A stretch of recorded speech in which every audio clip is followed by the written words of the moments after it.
Hello and welcome back to the Candlelit Journal. Tonight I invite you to return to that familiar place where two ancient roads cross, where lantern light spills golden through frosted windows, and where the fire always burns. The innkeeper waits there still, tending to travelers who come seeking shelter from the road and from the weight they carry. This evening's entry tells of an autumn storm and a stranger who stepped through the door carrying something older than the inn itself. Something that made the candle flames dip and the common room fall silent. So settle in. Let your breath slow. Let the world outside grow quiet. The journal is open. The candle is lit. Let us begin. The 15th day of the waning moon. Autumn. The storm announced itself long before it arrived.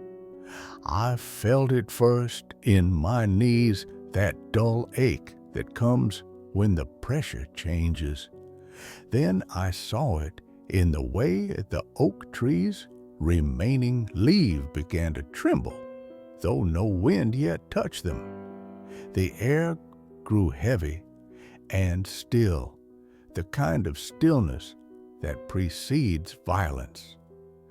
By mid-afternoon, the sky had turned the color of a fresh bruise, purple and yellow and threatening. I brought in extra firewood, checked that the shutters were secure, and set a large pot of root vegetable stew to simmer over the fire. The smell of thyme and slow-cooked onions filled the common room, a small comfort against what was coming. The first travelers arrived just as the light began to fail. A young couple from a southern farm, their wagon loaded with the last of their harvest goods, hoping to reach the coastal markets before winter closed the roads. They were not much older than children themselves, really, though they carried the weariness of those who have worked hard, land with their own hands. The woman's fingers were rough with calluses, and the man had the kind of sunburn that never quite fades, etched into the back of his neck like a permanent mark of his labor. I showed them to a private room upstairs, one of the two I keep for those who can afford a bit of privacy. They paid in copper coins worn smooth from handling, and the woman pressed an extra coin into my palm. "For the fire," she said. "It looked so warm from the road. We could see it through the window like a beacon," I thanked her, and told her supper would be ready within the hour. She smiled, and for a moment the exhaustion lifted from her face, replaced by something like relief. That is what I offer here, I think. Not just a bed and a meal, but a place where the weight can be set down, if only for a night. More travelers followed as the storm drew closer. A wool merchant and his apprentice, their cart heavy with bolts of cloth wrapped in oiled canvas. A road warden limping slightly from an injury. He refused to explain, though I noticed how he winced when he sat down near the fire. A young woman traveling alone with a pack full of dried herbs and a knowing look in her eyes, the kind of look that healers develop after they have seen too much of what the body can endure. By the time darkness fell, I had 8 guests in the common room, and the private rooms were both occupied. A good night for business, though I confess I was more concerned with the storm than with coin. The wind had begun to howl around the corners of the inn, and I could hear the shingles rattling overhead like teeth chattering with cold. I was ladling stew into bowls when the door opened. I did not see it open exactly. I heard it. The groan of the hinges and the sudden rush of cold air that made the fire gutter and dance. Everyone in the common room turned toward the sound, conversations dying mid-sentence, spoons pausing halfway to our mouths. A figure stood in the doorway, silhouetted against the darkness outside. Rain poured down behind him in silver sheets, and the wind seemed to pause, just for a moment, as if it, too, wanted to see who had arrived. He was tall, this stranger, though he stooped as if carrying an invisible weight. His cloak was dark and heavy with water, and his hood was pulled low over his face. Water pooled around his boots as he stood there, not yet stepping inside, not yet committing to the warmth. "Come in," I called. "Close the door before the storm follows you." He stepped forward then, and the door swung shut behind him with a sound like finality. He pushed back his hood, revealing a face that was neither young nor old, neither handsome nor plain. It was a face that seemed somehow difficult to remember even as I looked at it, as if the features were constantly shifting just beneath the surface of my perception. His eyes, though, his eyes, I remember. They were the color of old silver, and they held a depth that made me think of wells that have no bottom, of roads that have no end. "I seek shelter," he said. His voice was soft but clear, the kind of voice that carries without effort. "If you have room." "We have room," I said. "Come, warm yourself by the fire. There is stew and bread and ale if you want it." He nodded and moved toward the hearth, his wet boots leaving dark prints on the flagstones. The other travelers watched him pass, and I noticed how they seemed to draw back slightly, not in fear exactly, but in the way one might draw back from a flame that burns too bright. He sat on the bench nearest the fire, holding his hands out toward the flames. Steam began to rise from his cloak almost immediately, curling up toward the ceiling like smoke from incense. I brought him a bowl of stew and a thick slice of bread. Still warm from the clay oven, he ate, slowly, deliberately, as if he had forgotten hunger was something that needed to be satisfied. Between bites, he stared into the fire, and the fire stared back. The other guests resumed their conversations, but quieter now, more subdued. The wool merchant kept glancing at the stranger, and I saw him make a small gesture with his fingers, something that might have been a ward against ill luck. The young couple from the south had retreated to a corner table, speaking to each other in whispers. Only the healer seemed untroubled. She sat at the table nearest the stranger, sipping from a cup of chamomile tea, watching him with the same clinical interest she might show to an unusual wound. When the stranger finished his meal, he reached into his cloak and withdrew a small leather purse. It was old, this purse, older than his cloak, older than the inn itself, perhaps.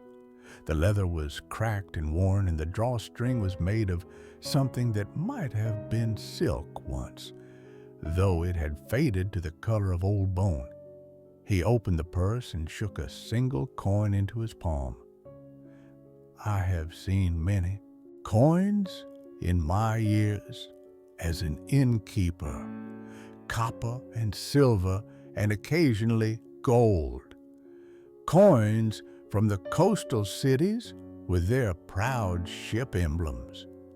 Coins from the mountain territories with their crossed pickaxes. Coins from kingdoms I have never visited, bearing faces I do not recognize. I had never seen a coin like this. It was silver, or had been once, though time had darkened it to the color of storm clouds. It was thin, worn down by countless hands over countless years, and the edges were soft with age.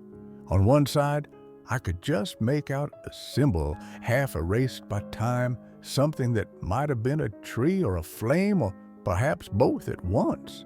On the other side was a face, but the features had worn away until only the suggestion of eyes remained, staring up from the metal like memories too faint to grasp. The stranger held out the coin. "For the meal," he said, "and the shelter." I reached out to take it, and when my fingers touched the metal, something happened. It was not a vision exactly. It was more like a feeling, a wave of emotion so intense that it stole my breath. Longing, deep and ancient, the kind of longing that spans lifetimes. Grief, yes, but also hope, flickering like a candle flame in a vast darkness. And beneath it all, a sense of vast patient waiting, as if the coin itself was waiting for something that might never come. The feeling passed as quickly as it had arrived, leaving me gasping slightly, gripping the edge of the counter for support. The stranger watched me with those silver eyes. "You felt it," he said. It was not a question. I nodded, not trusting my voice. "Most do not," he said. "Most feel nothing at all. The coins sleep for them." And he paused, tilting his head slightly, studying me as if I were a text in a language he had almost forgotten how to read. "But they woke for you." The common room had fallen silent again. The fire crackled and popped, and somewhere above us, the wind screamed around the corners of the roof, but inside, everything was still. "What is this?" I managed to ask, holding up the coin. The stranger smiled, and it was a sad smile, the smile of someone who has answered this question many times before. "A memory," he said, "a piece of what was, a fragment of a world that ended long ago." The 16th day of the waning moon, autumn. The storm raged through the night. I did not sleep. I sat in the common room long after the other guests had retired, tending the fire and turning the strange coin over in my hands. The emotions I had felt when I first touched it had faded, but they had not disappeared entirely. They lingered at the edges of my awareness, like the after image of a bright light, coloring everything I saw. The stranger had taken a pallet in one of the common rooms upstairs. I had offered him a private room, but he had refused. "I prefer to sleep among others," he had said. "The dreams are easier when there are other dreamers nearby." I did not ask what he meant. I had learned in my years of keeping this in that some questions are better left unasked. The answers often bring more weight than they remove. As dawn approached, the storm began to exhaust itself. The wind died down to a sullen mutter, and the rain softened from a torrent to a gentle patter against the shutters. The fire had burned low, and I was adding fresh logs when I heard footsteps on the stairs. It was the healer. She moved quietly, as those in her profession often do, but I had trained myself to notice such things. She crossed the common room and sat down at the table nearest me, her eyes alert despite the early hour. "You did not sleep," she said. "No, neither did I."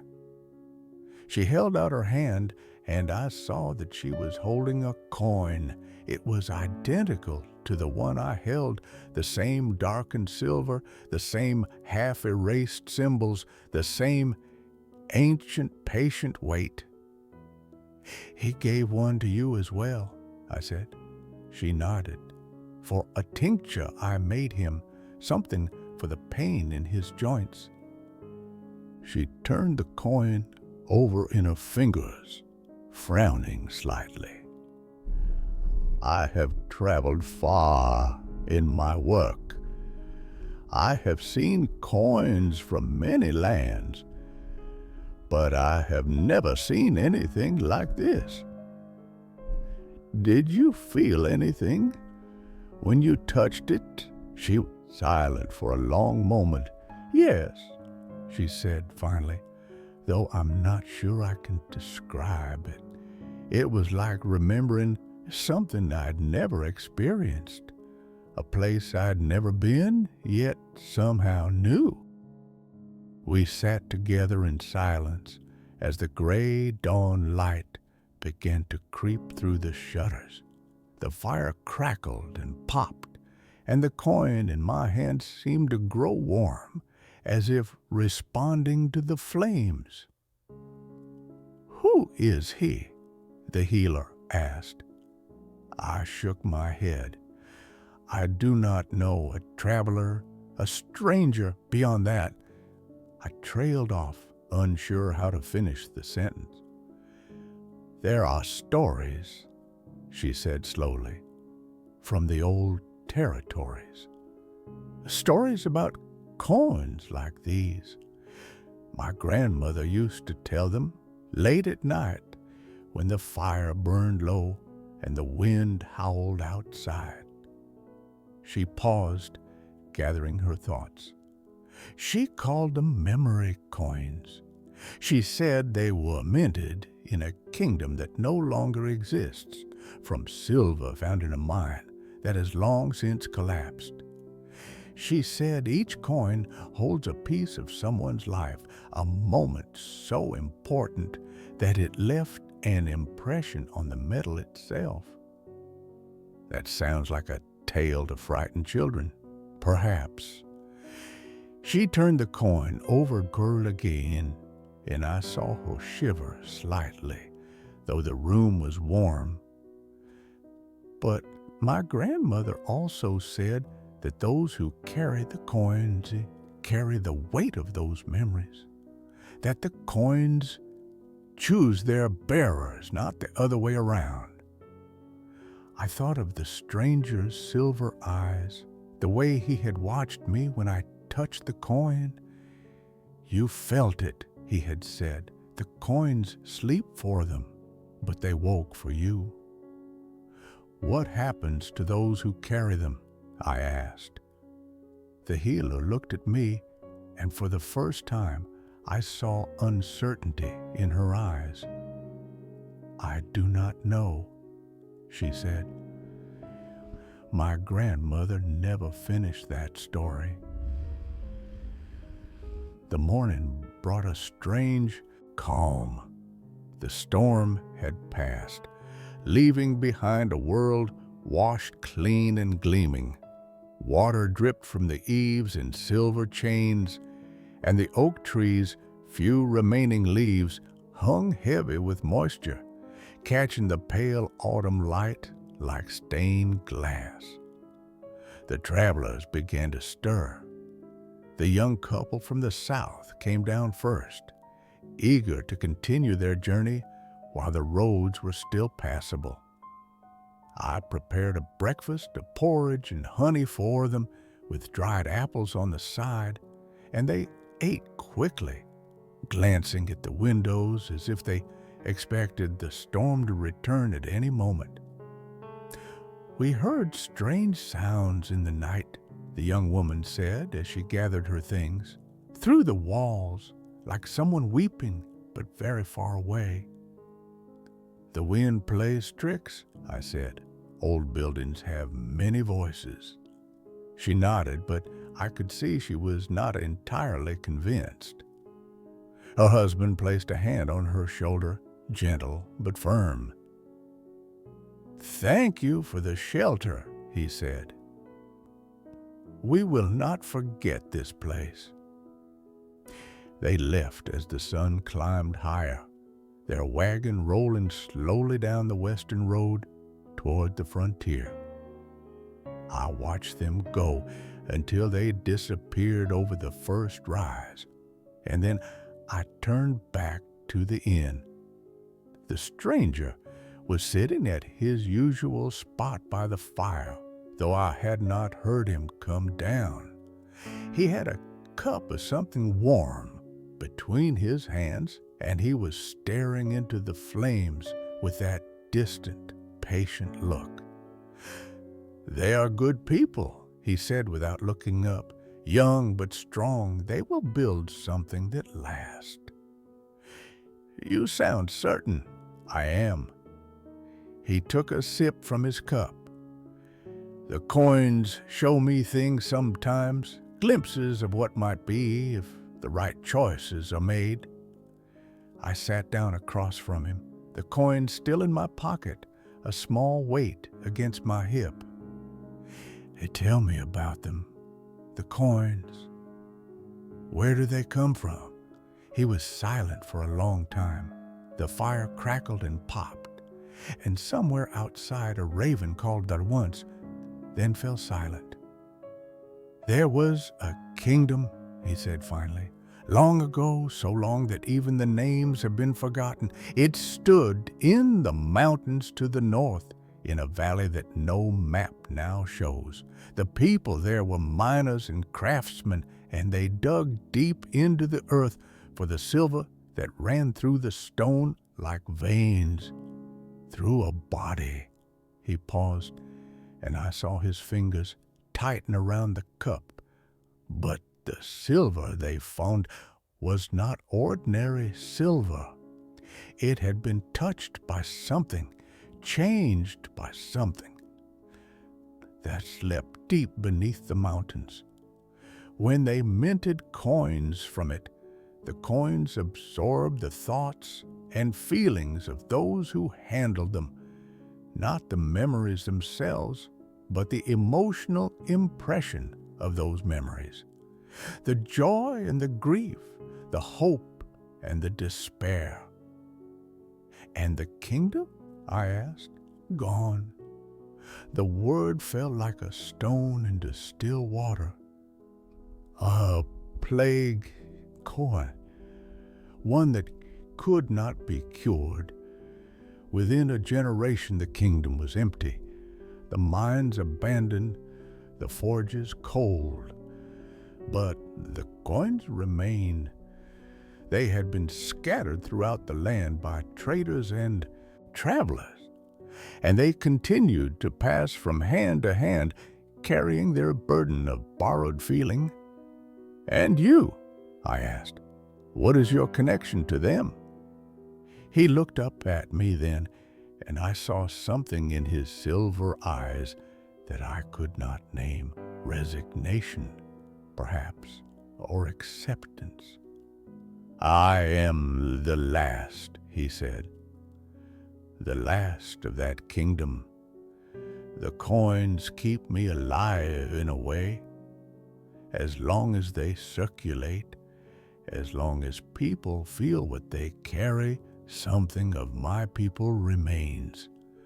But the coins are waking now, becoming stronger, and there are those who would misuse that power." "Misuse it how?" The emotions in the coins can be extracted, focused, turned into something like a weapon. There are those who seek the coins for this purpose, who would use the grief of the dead to fuel their own ambitions. He set down his cup and looked at me with an intensity that made my breath catch. I have spent many years gathering the coins, removing them from circulation, returning them to the earth where they belong. But I'm tired, and the work is not yet done. I reached into my pocket and withdrew the coin he had given me. It lay in my palm, cool and heavy, and I felt again that faint pulse of emotion, that echo of lives long ended. "Why did you give this to me?" I asked. He smiled, and for the first time the sadness in his expression lifted slightly. "Because the coin chose you. Because you felt what it carried without being overwhelmed by it. That is rare, that is precious. I do not want to be chosen. Few do, but the coins do not ask permission." He stood, his joints creaking slightly, and pulled his cloak around his shoulders. "I will leave today when the roads have dried enough to travel, but I wanted you to understand what you carry. The coin is yours now, a gift and a burden both." I opened my mouth to protest, to return the coin, to refuse this weight I had not asked for. But he was already moving toward the stairs, and something in his bearing told me that the conversation was over. The 17th day of the waning moon autumn, the stranger left at mid-morning, when the mud had firmed enough to allow passage. He paid for his remaining nights with more of the old coins, pressing 3 of them into my palm with a look that was part warning, part blessing. "Use them carefully," he said, "or do not use them at all. The choice is yours." I watched him walk down the eastern road toward the coast, his cloak billowing in the autumn wind. He moved with a purpose I had not seen in him before, as if some decision had been made, some burden lifted, or perhaps simply accepted. The healer left shortly after, her pack full of herbs gathered from the fields around the inn. She had spent the morning searching for plants that only grow after heavy rain, and her eyes were bright with the satisfaction of a successful hunt. "If you ever need anything," she said before departing, "send word to the village of Thornhaven, 3 days south. Ask for Mira. They will know where to find me." "And the coin?" She touched the pocket where she kept it. "I will keep it safe. I do not fully understand what it is, but I know it is important. Some things demand protection, even if we cannot explain why." She took the southern road, her figure growing smaller until it merged with the brown and gold of the autumn landscape. I stood in the doorway for a long time after she had gone, feeling the weight of the coins in my pocket, listening to the wind whisper through the oak tree's branches. The inn was quiet that afternoon. The other travelers had departed, and no new arrivals came to take their place.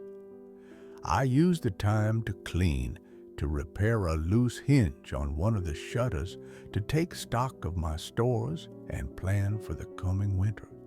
The work was familiar, comforting in its mundanity, and I found myself grateful for it.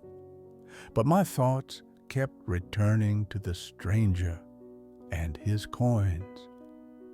That evening, as I sat by the fire writing in this journal, I took out the coins and spread them on the table before me, 4 in total, each one slightly different in its degree of wear, but all bearing the same half-erased symbols, the same suggestion of eyes staring up from the darkened silver.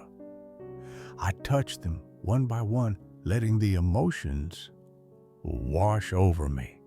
The first coin brought a sense of fierce determination, the feeling of someone fighting against impossible odds, refusing to surrender even as the darkness closed in. The second brought grief, deep and abiding, the grief of one who has outlived everyone they loved. The third brought joy, pure and uncomplicated, the joy of a child running through summer fields, of a first kiss, of a home finally reached after a long journey. The fourth brought something I could not name, something that was part hope and part resignation, the feeling of standing at a crossroads and knowing that the choice you make will change everything, but making it anyway. I gathered the coins and held them in my palm, feeling their combined weight, their combined meaning. The stranger had called them a gift and a burden both. I was beginning to understand what he meant. The 18th day of the waning moon, autumn. New travelers arrived today, as they always do. A family moving north to join relatives in the mining territories. A merchant dealing in ink and paper, his cart full of bound journals and bottles of black liquid. A pair of brothers who argued constantly but clearly loved each other deeply. I fed them and housed them and listened to their stories as I have done for so many others.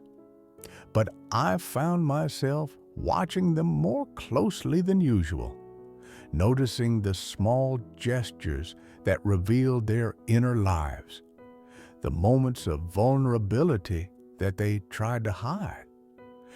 The stranger's words echoed in my mind. The coins show me things sometimes, glimpses of what might be if the right choices are made. I wondered what glimpses the coins might show me if I carried them long enough, if I learned to read their language. That evening, after the guests had retired, I sat alone by the fire with the coins spread before me. The white candle on the mantel burned steadily, its flame bright and unwavering, and I found myself speaking to it as I sometimes do when the night grows long and the silence becomes too heavy.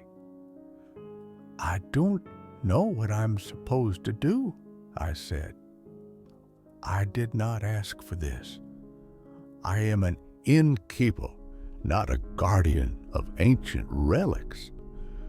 What am I supposed to do with these things? The candle did not answer, of course. It never does.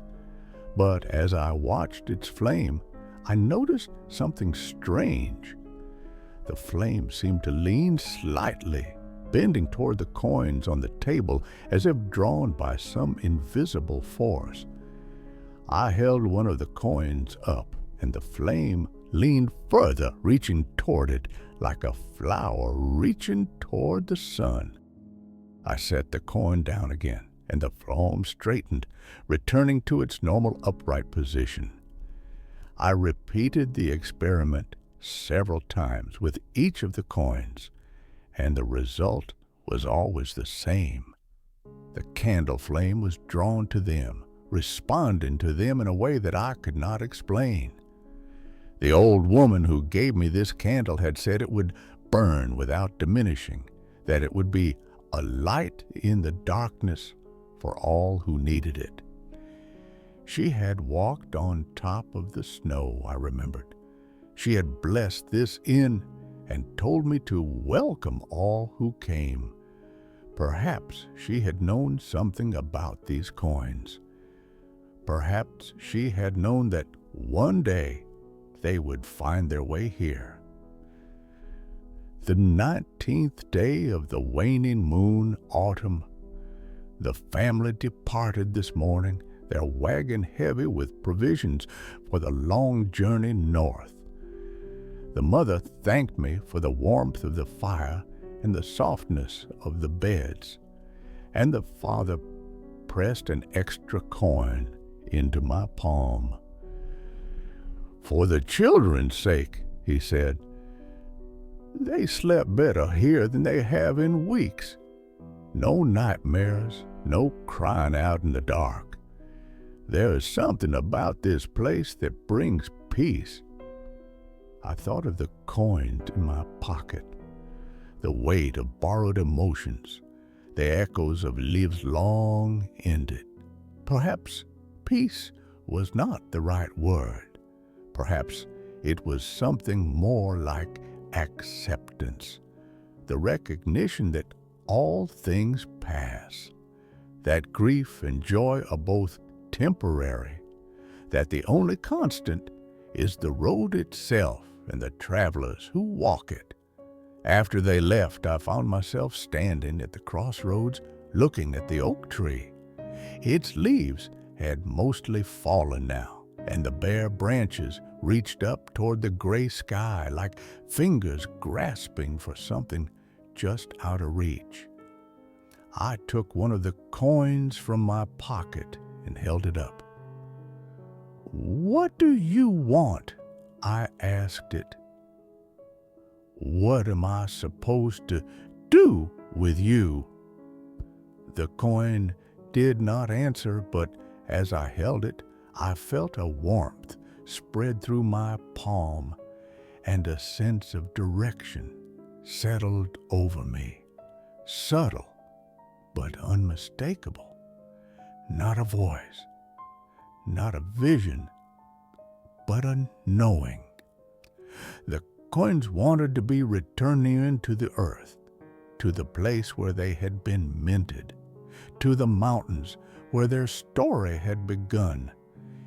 But the stranger had said he was doing that work.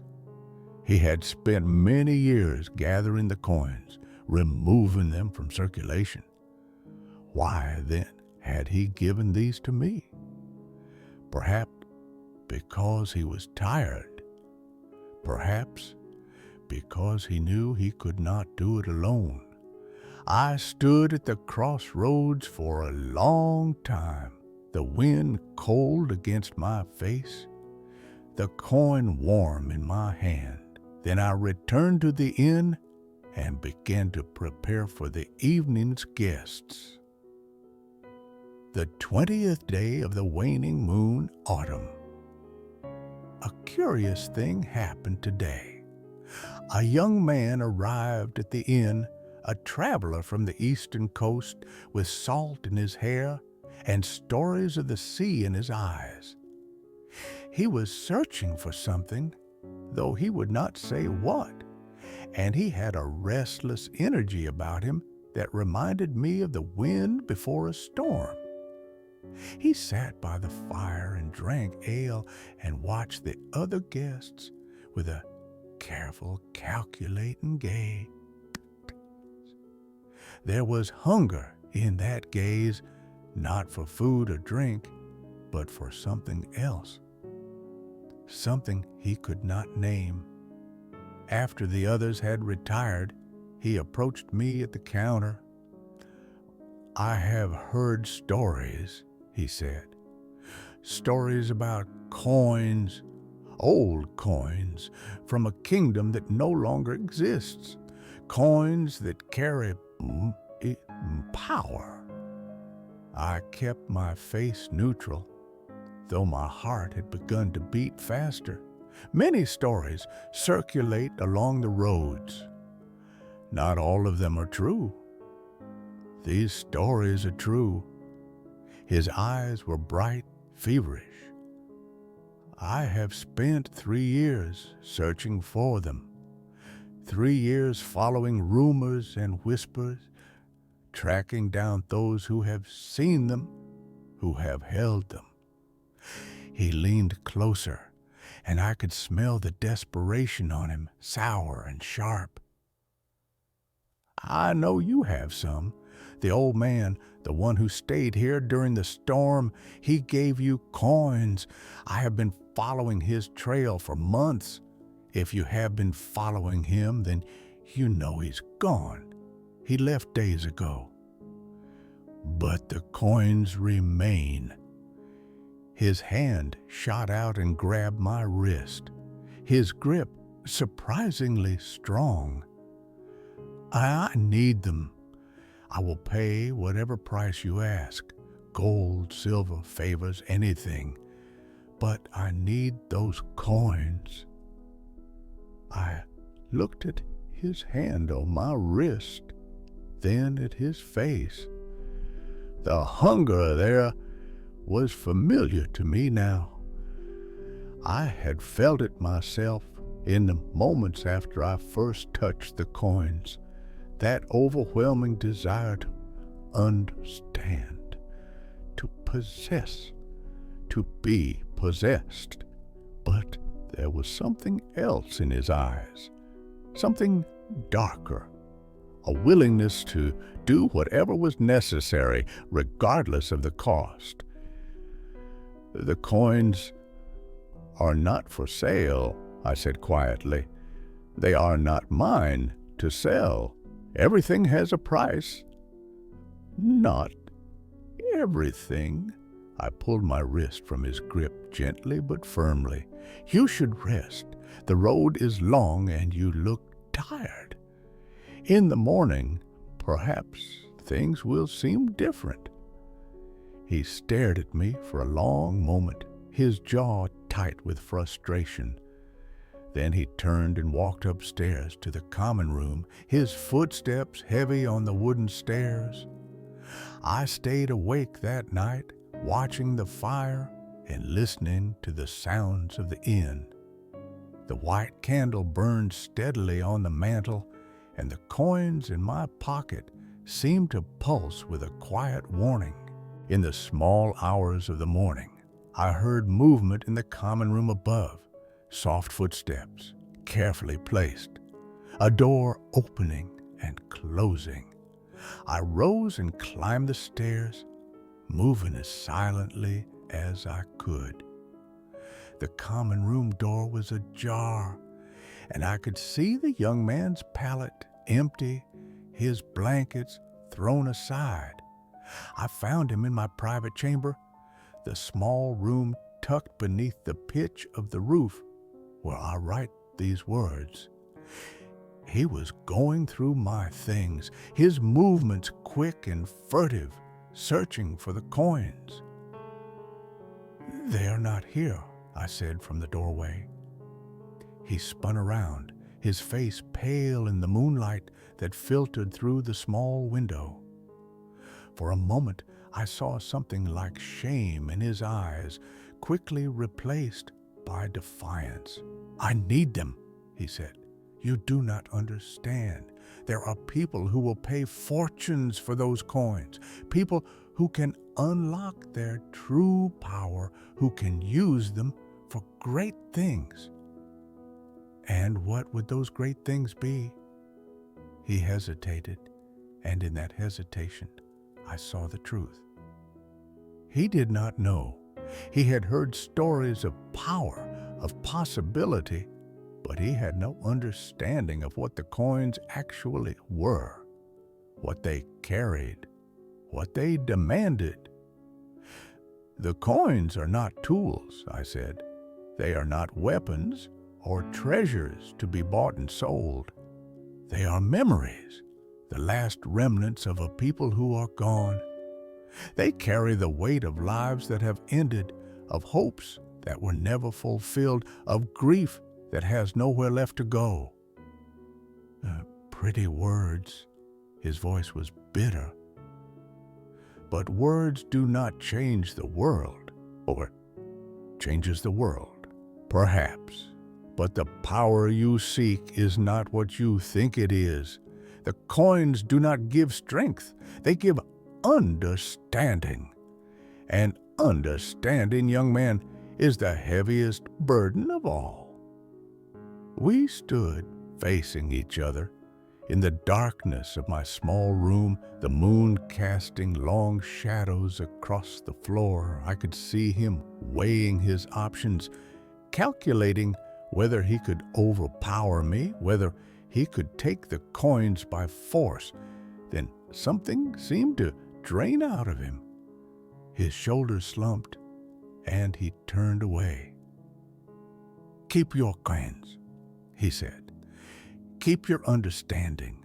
I will find another way."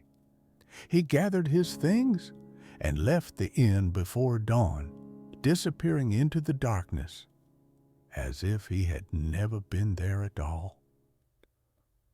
The 21st day of the waning moon, autumn. I have been thinking about the young man, about the hunger in his eyes, and the desperation in his voice. I wonder what drove him to seek the coins, what emptiness he hoped they would fill. The stranger had warned me that there were those who would misuse the coins' power. He had said they could be turned into weapons, that the grief of the dead could be extracted and focused, used to fuel ambition and desire. I do not know if the young man understood what he was truly seeking. Perhaps he believed the stories of power and possibility without understanding their cost. Perhaps he thought that owning the coins would make him more than he was, that possessing the memories of others would somehow fill the void within himself. But the coins do not work that way. I have learned this in the days since the stranger left. The emotions they carry are not ours to use. They are echoes of lives that were lived, of moments that mattered, of loves and losses that shaped the world in ways we will never fully understand. To try to possess them, to try to control them, is to miss the point entirely. They are meant to be felt, to be honored, to be remembered. And then they are meant to be returned to the earth, to rest where they began. The 22nd day of the waning moon, autumn. Today, I made a decision. I will keep the coins for now. I will carry them and feel what they carry, and I will learn what they have to teach me. But when the time is right, when I understand what needs to be done, I will return them to the mountains where they were minted, to the kingdom that no longer exists. I do not know when that time will come. I do not know what the journey will require. But I know that it is necessary, that the coins are not meant to circulate forever, that even memories must eventually come to rest. The stranger is still out there somewhere, gathering coins, returning them to the earth. Perhaps our paths will cross again. Perhaps he will need my help, or perhaps he will simply be glad to know that someone else understands, that the burden is not his alone to bear. In the meantime, I will continue to keep this inn, to welcome travelers who come seeking shelter from the road and from the weight they carry. I will tend the fire and prepare the food and listen to their stories, as I've always done. And when guests pay me in ordinary coin, copper and silver from familiar kingdoms, I will be grateful for the simplicity of the exchange. But when someone arrives with old coins, darkened silver, and half-erased symbols, I will know what I am being given. I will feel the weight of borrowed memory, the echo of lives long ended, and I will accept them as the stranger accepted me, as this inn accepts all who comes seeking rest. The 23rd day of the waning moon, autumn, a quiet day, only 3 guests, all travelers heading north before winter closes the mountain passes. They ate their fill and slept soundly and departed with the dawn, leaving behind nothing but the usual coins and a few kind words. I spent the afternoon in the kitchen garden, turning the soil and preparing it for spring. The work was good, physical and demanding, and it helped to clear my head of the thoughts that had been circling there since the stranger's departure. As I worked, I found myself humming a tune, something I did not recognize, a melody that seemed to come from somewhere deep inside me. It was sad and beautiful, a lullaby perhaps, or a song of farewell, and I hummed it without thinking until I realized that tears were running down my face. I stopped and sat back on my heels, the cold earth beneath me, the gray sky above, and I let the tears fall. The coin in my pocket was warm against my hip, and I knew without checking that I was feeling something through it, some grief that was not my own, but had become mine nonetheless. This is what the coins do, I realized. They do not simply carry memories, they share them. They weave the past into the present, connecting those who live now to those who lived before, creating a web of feeling that spans generations. The stranger had called them a gift and a burden both. I was beginning to understand that there was no difference between the two. The 24th day of the waning moon, autumn. More travelers today, as the weather holds and the roads remain passable. A caravan of merchants heading west to the frontier, their wagons loaded with tools and seed grain, a storyteller with a worn harp and a voice like honey and smoke, a young woman seeking work in the coastal cities, her eyes bright with determination and a touch of fear. I fed them all and housed them all and listened to their stories. And in the evening, the storyteller sang for us by the fire. His songs were old, older than I had expected. Songs from the time before the roads were built, when the crossroads was nothing but 2 deer trails meeting in a clearing, songs of kings and queens who had ruled in the mountains, of miners who dug too deep and found things better left buried, of love and loss, and the long, slow turning of the seasons. One song in particular caught my attention. It told of a kingdom in the mountains, rich in silver and wisdom, and of a curse that fell upon it, a sickness that could not be cured. The people of the kingdom knew their end was coming, and so they minted coins from their precious silver, coins that would carry the memory of their civilization long after the last of them had died. The coins are still out there, the storyteller said when the song was done, his eyes finding mine across the firelit room.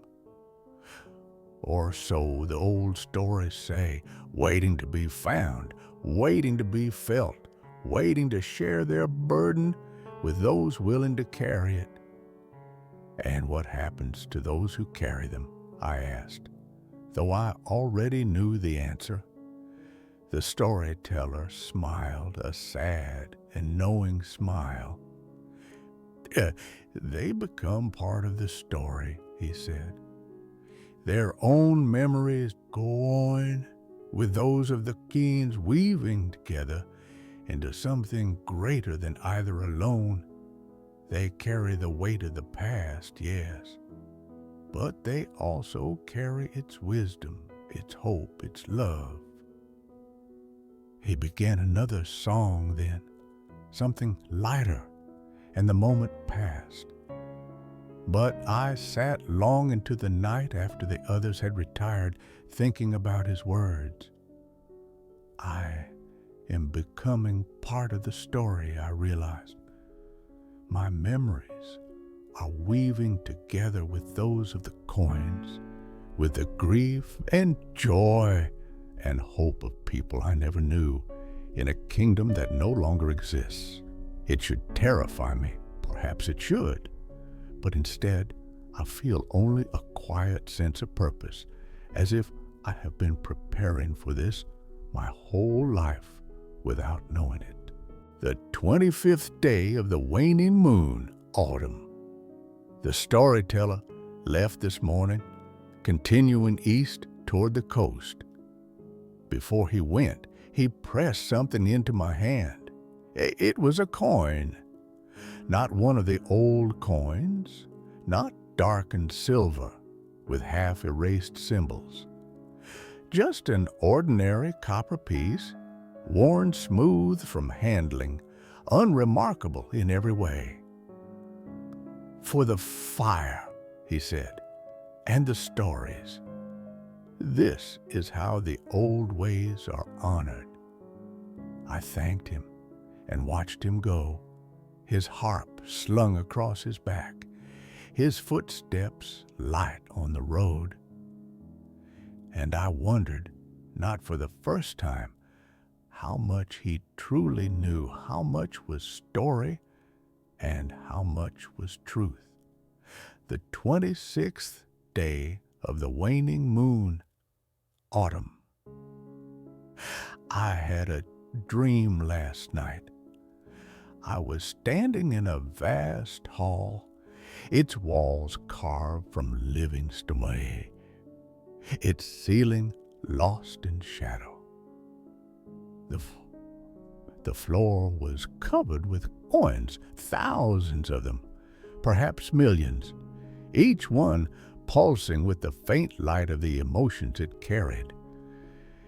In the center of the hall stood the stranger, his cloak billowing in a wind I could not feel.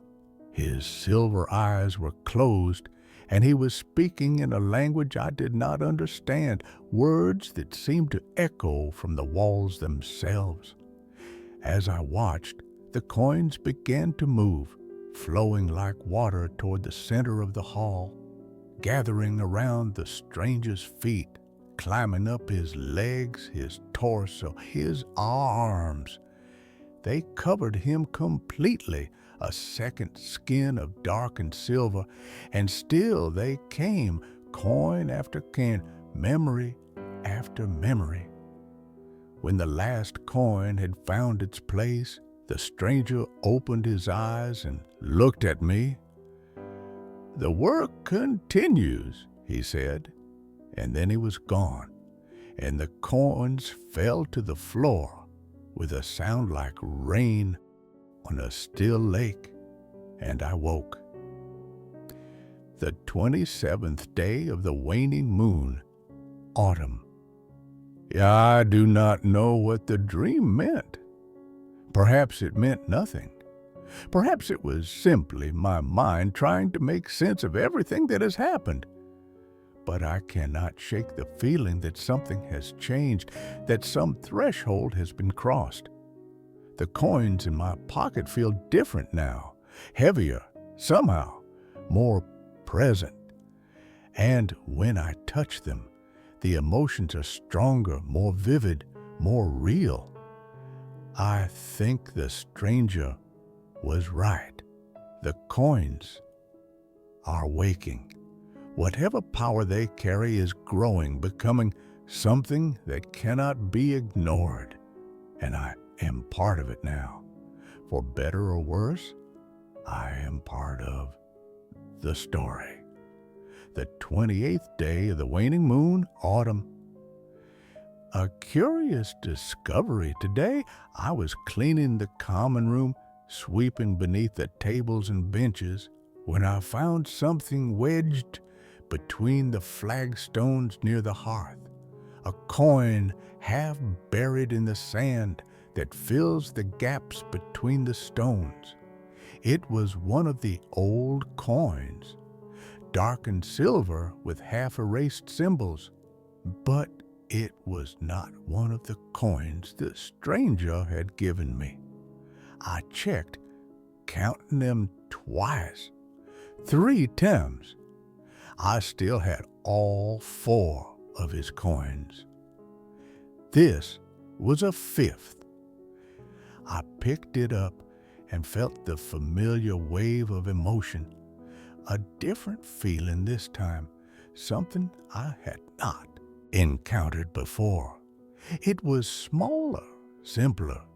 The feeling of safety, of home, of a door opening to welcome one back after a long journey. The stranger had said he was gathering the coins, removing them from circulation. But this coin had been here, in my inn, beneath the floor, perhaps for years. Perhaps since the inn was built. I looked up at the white candle on the mantel burning steadily, as it always does, and I remembered the old woman who had given it to me. She had walked on top of the snow. She had blessed this inn and told me to welcome all who came. Had she known about the coins? Had she placed this one here, a blessing hidden in the foundation, a piece of borrowed memory to anchor this place to something older and deeper? I do not know. I may never know. But I added the 5th coin to my collection, and I felt something shift, something settle into place like a key turning in a lock. This inn has always been a refuge, a light in the darkness, a place where travelers can rest and be welcomed. Now I understand that it is more than that. It is part of the story, part of the web of memory that the coins are weaving, and I am its keeper. The 29th day of the waning moon, autumn. As I write these words, the fire burns low, and the white candle casts its steady light across the page. The inn is quiet, my guests asleep in their beds, and the world outside is dark and still. I have 5 coins now, 5 pieces of borrowed memory, 5 fragments of a world that ended long ago. I do not know what I am meant to do with them. I do not know if I will ever find the mountains where they were minted, the kingdom that no longer exists. But I know this: I am not alone in this work. The stranger is out there somewhere, gathering coins, returning them to the earth. The healer carries one of her own, keeping it safe in a village 3 days south. And perhaps there are others scattered across the land, people who have been chosen by the coins, who carry their weight without fully understanding why. We are connected now, all of us, woven together by the emotions we share, the memories we honor, the burden we bear, and the story continues. The 30th day of the waning moon, autumn. I found something this morning, a coin lying on the doorstep of the inn, catching the pale autumn light. It was one of the old coins, darkened silver with half-erased symbols, but it was not one of mine. Yeah, I checked again, counting twice, 3 times. I had 5 coins, and I still have 5 coins. This was a 6th left by someone in the night. I picked it up and felt the wave of emotion, familiar now, but still powerful. This one carried something different, something I had not felt before. It was the feeling of a gift, given freely, of trust, offered without condition, of one stranger helping another simply because they could. I looked up and down the road, but there was no one in sight. Just the empty crossroads, the ancient oak tree, the sky, slowly lightening toward dawn. The stranger had said the coins choose their bearers. Perhaps another bearer had chosen me, recognizing something in this inn, in its purpose, in its keeper. Or perhaps the stranger himself had returned in the night, leaving one more coin to add to my collection, one more piece of the story for me to carry. I do not know. I may never know. But I added the 6th coin to the others, and I felt the weight of them in my pocket, the weight of borrowed memory, of ancient hope, of a story that is still being told. And I returned to my work, preparing the inn for another day, ready to welcome whoever might come, seeking shelter from the road and from the weight they carry. The first day of the dark moon, autumn.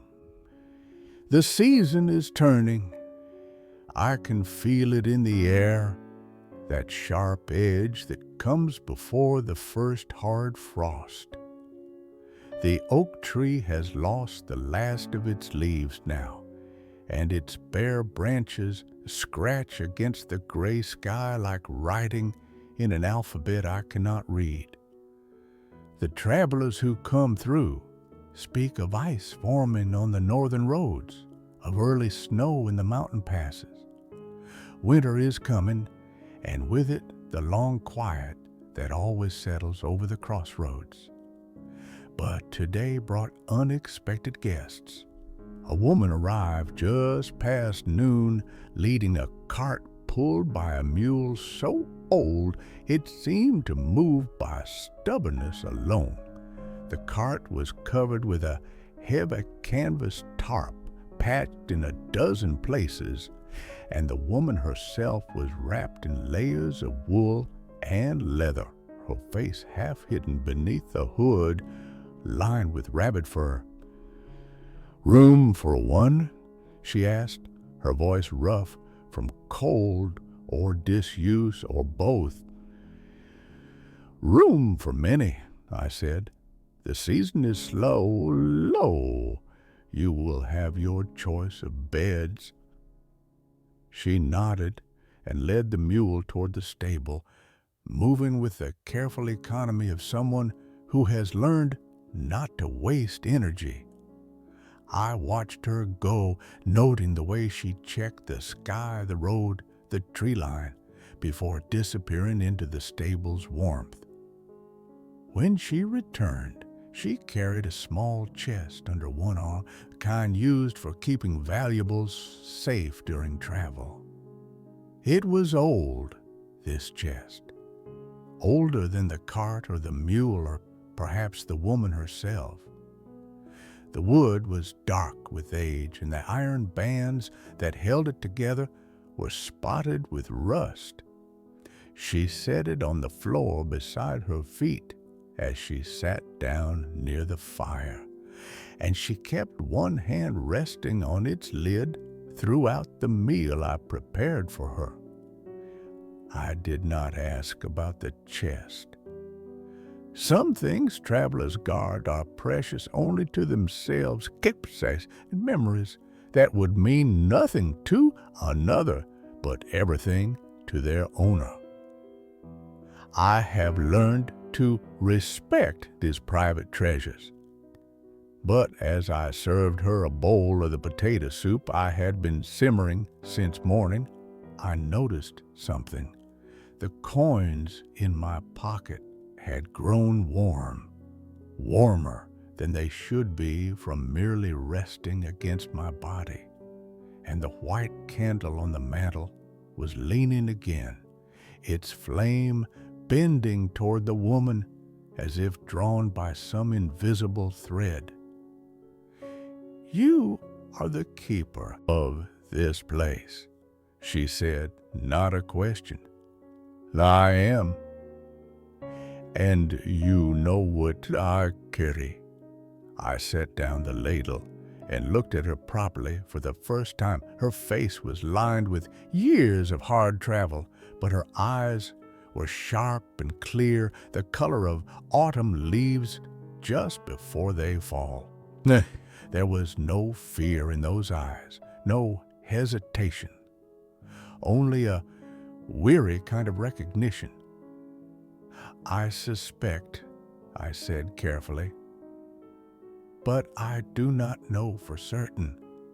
She smiled, and it transformed her face, softening the hard lines, revealing something gentle beneath the weathered surface. "The old man told me you would say that. He said you were cautious, but not fearful. That you understood the weight, but did not let it crush you." She lifted her hand from the chest and opened the lid. Inside, nestled in folds of faded silk, lay coins, dozens of them, perhaps 100, all of them the same darkened silver, the same half-erased symbols, the same ancient, patient weight. "I have been gathering them for 30 years, she said, "since I was younger than you are now. The old man found me the way he found you, and he taught me what they were, what they needed to be returned to the earth." Yes. She closed the lid again gently, as if the coins might be disturbed by roughness.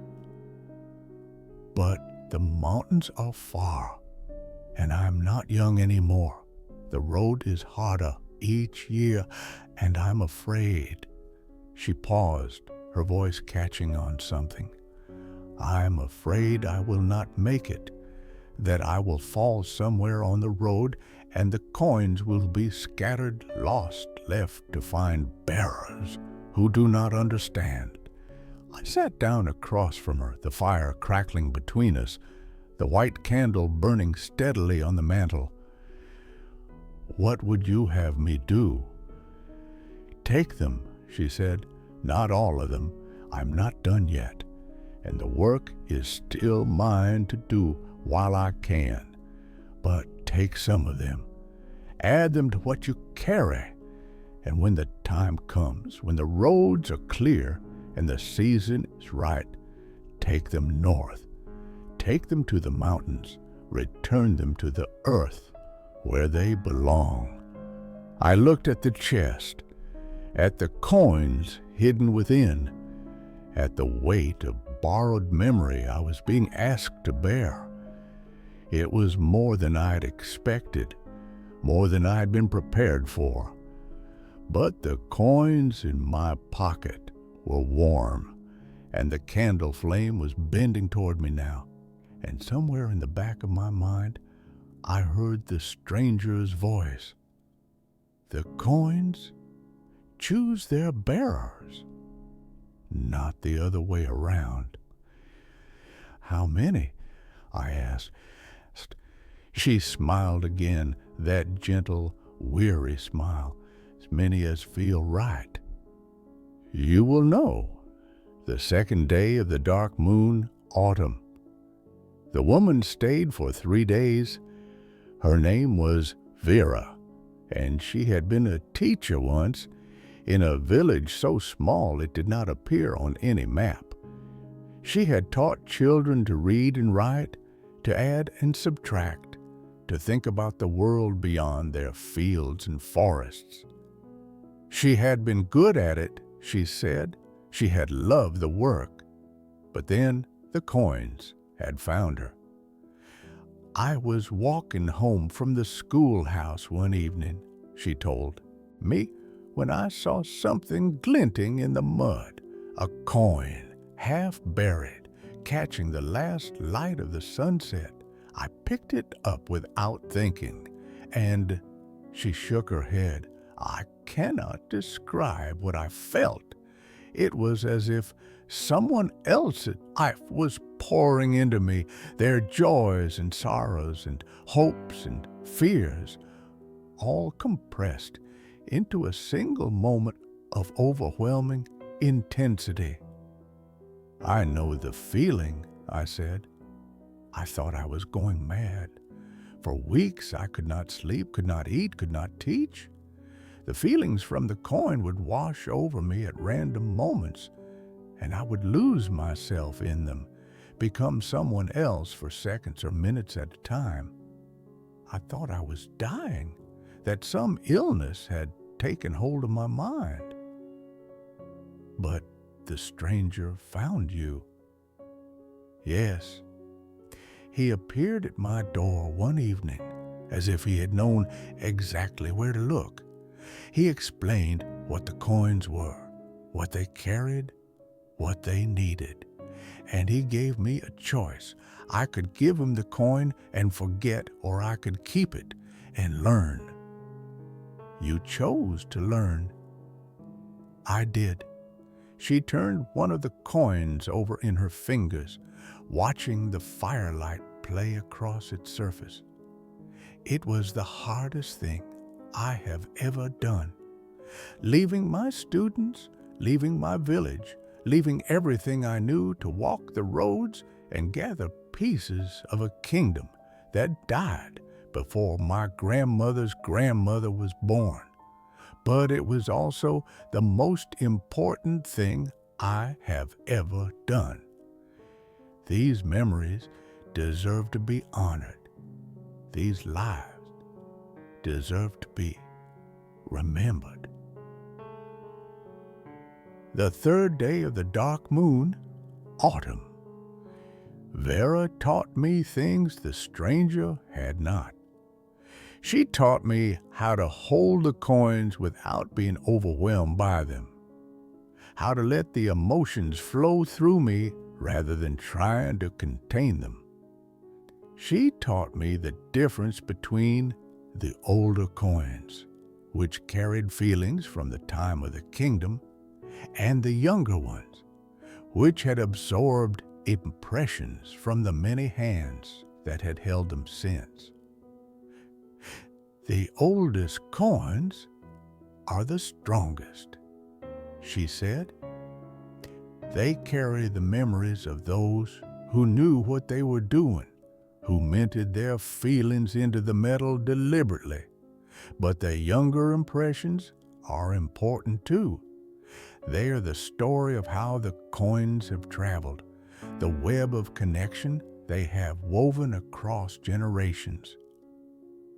She showed me how to sort them, how to sense which coins belonged together, which ones had been minted at the same time or carried by the same person.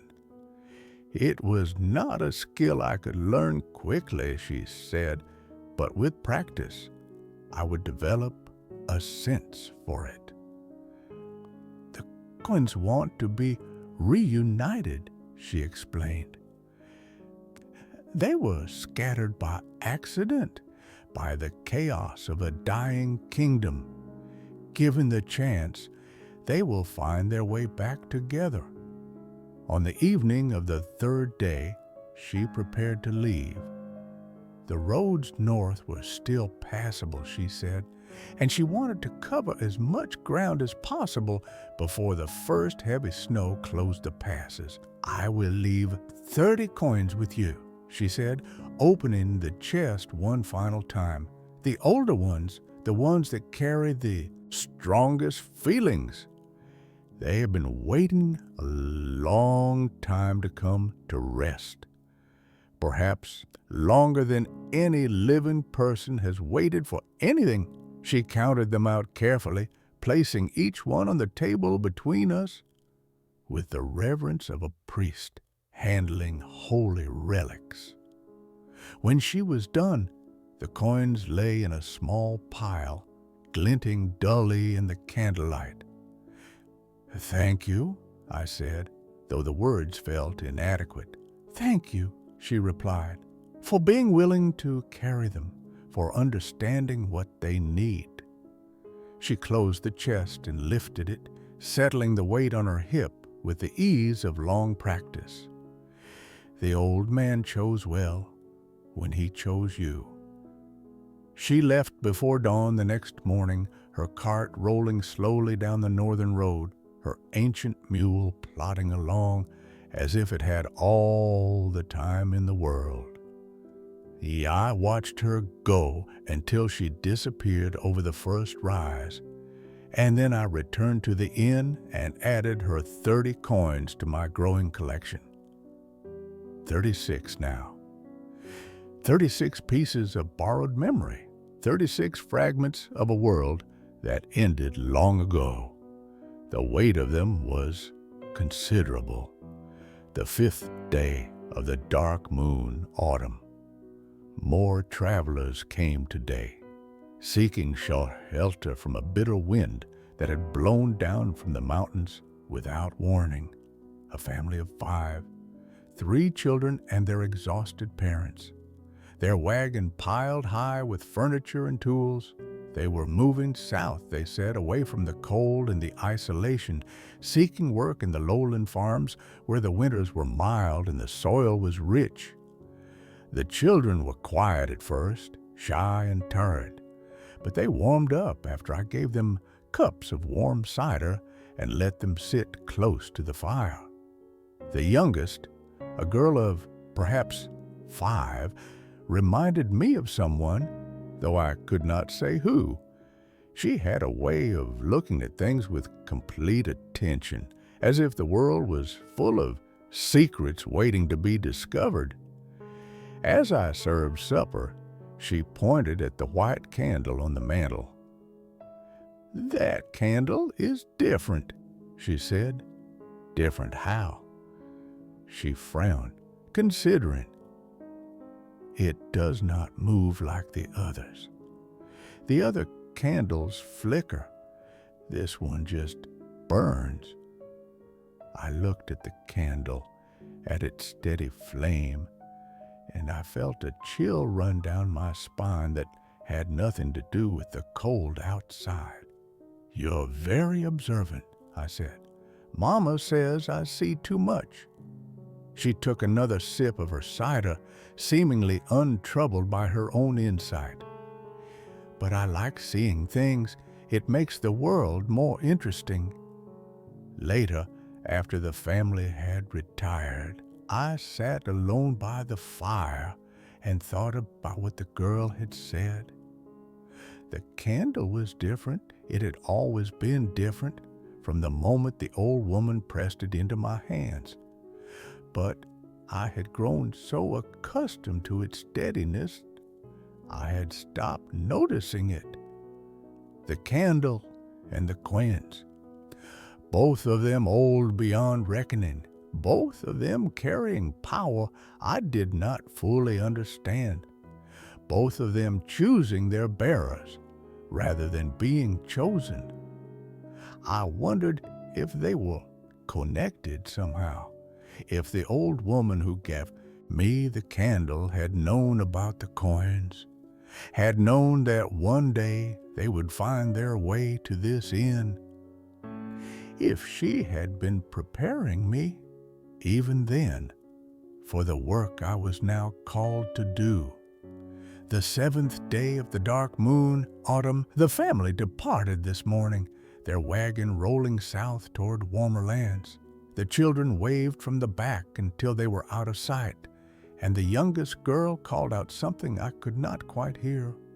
words carried away by the wind. I found myself smiling as I watched them go. It is strange how some travelers leave a mark on you, how their presence lingers even after they have gone. I do not know their names. We'll likely never see them again, but I will remember them, the tired parents, the quiet children, the youngest girl who saw too much. Perhaps that is what the coins do, I thought. They take moments like these, feelings like these, and preserve them, passing them on to those who come after, a way of saying, this mattered, this was real, this life, however small, however ordinary, was worth remembering. The 9th day of the dark moon, autumn. A hard frost last night, the first of the season. I woke to find the windows covered in intricate patterns of ice. And when I stepped outside to check the stable, my breath hung in the air like smoke from an unseen fire. No travelers today. The roads were treacherous with ice, and those who had sense were waiting somewhere warm for the thaw. I used the time to tend to small repairs, to fix a loose board on the kitchen shelf, to patch a crack in the mortar around the chimney. In the afternoon, I took out the coins and spread them on the table, arranging them by feeling rather than by any logical order. The oldest ones I placed at the center, the ones that carried the strongest impressions, the deepest memories. Around them, I arranged the younger ones, the coins that had been handled by many hands, that carried layers of feeling like sediment at the bottom of a still pond. As I worked, I began to notice patterns. Certain coins seemed to belong together, their feelings complementing each other like harmonies in a song. Others repelled each other slightly, their emotions clashing in ways I could not quite define. I spent hours arranging and rearranging them, trying to understand the relationships between them, the story they were telling. By the time darkness fell, I had sorted them into 6 groups, each one representing what felt like a different voice, a different life, a different piece of the Lost Kingdom story. 6 voices, 36 coins, and somewhere in the mountains to the north, a place where they all began, where they all needed to return. The white candle burned steadily on the mantel, and I felt its light on my face like a benediction. The 11th day of the dark moon, autumn. A lone traveler arrived today, a man on foot with nothing but a small pack and a walking stick.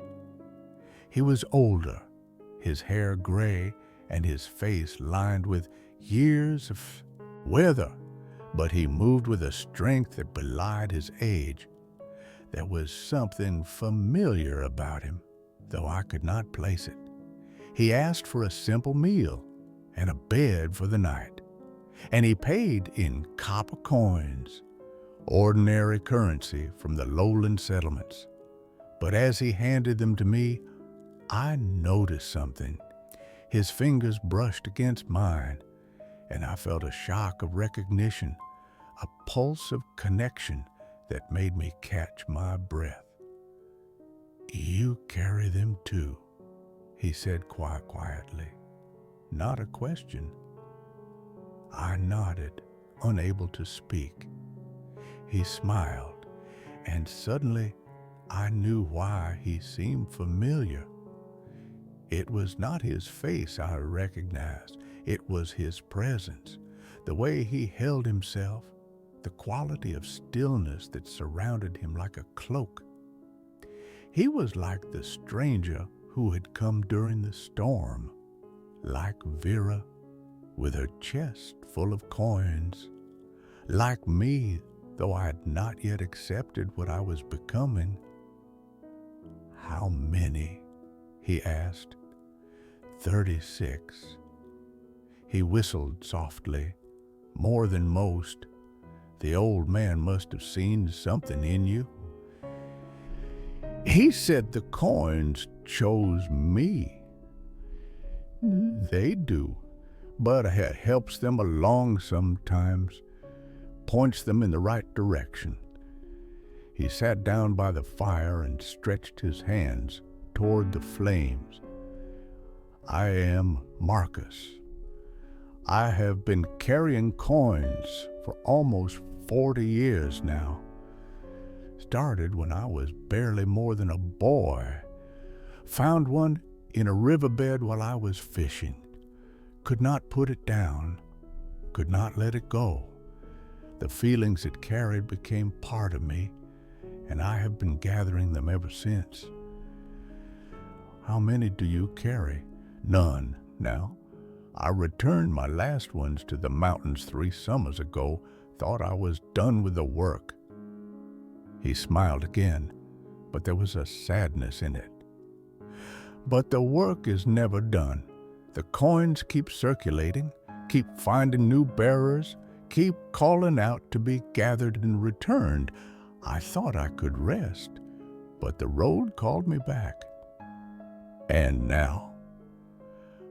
Now I'm looking for more, starting over, in a way, walking the roads, listening for the coins, waiting for them to find me again. He looked at me with those steady, knowing eyes. It is a strange life, lonely sometimes, but important. Perhaps the most important work I've ever done. We talked long into the night, Marcus and I.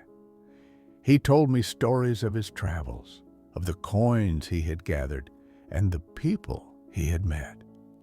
He told me about the mountains, about the ruins of the kingdom that still stood there, crumbling and forgotten. He told me about the place where the coins were returned to the earth, a cavern deep beneath the peaks where the silver had first been found. It is a sacred place, he said, not sacred in the way of temples or churches, but sacred in the way of old things, natural things. You will know it when you see it. The coins will know it too. The 12th day of the dark moon, autumn. Marcus left this morning, continuing north despite the cold. He refused my offer of provisions, saying he traveled light by choice, that the road provided what he needed. We will meet again, he said as he stood in the doorway, his pack on his shoulder, his walking stick in his hand. The paths of the coin bearers cross often. It is one of the small comforts of this work. He reached into his pocket and withdrew something, pressing it into my palm before I could protest. It was a coin, one of the old coins, darkened silver with half-erased symbols. But this one was different. The feelings it carried were not grief or hope or any of the emotions I had learned to recognize. This one carried a sense of purpose, of dedication, of work that must be done regardless of the cost. From the first coin I ever found, Marcus said. I have carried it for 40 years, but I think it is time for it to move on. Perhaps it can help you the way it helped me. I tried to give it back, but he was already walking away, his footsteps crunching on the frozen ground. 37 coins now. The 14th day of the dark moon, autumn. The days are growing shorter, the nights longer. The sun rises late and sets early, and the darkness between seems to press closer with each passing day. This is the time of year when the inn feels most like a refuge, a small circle of warmth and light, surrounded by an ocean of cold and shadow. I have been spending my evenings with the coins, learning their stories, feeling their memories. Each one is different. Each one carries its own weight, its own color, its own piece of the lost kingdom soul. Some are bright with joy, others dark with grief. Some carry the sharp clarity of decisive moments, others the soft blur of everyday contentment. Together they form something larger than any individual memory, a tapestry of human experience that spans generations. I am only beginning to understand its shape, its pattern, its meaning. But I am learning. The 16th day of the dark moon, autumn. A group of travelers arrived today, merchants from the coastal cities heading west to trade with the frontier settlements. There were 6 of them, their wagons loaded with cloth and spices and tools, and they filled the common room with noise and laughter and the smell of foreign places. I fed them well and listened to their stories, tales of storms at sea and bargains made and fortunes won and lost. They were good company, these merchants, full of life and energy and the restless ambition that drives people to travel far from home in search of something more.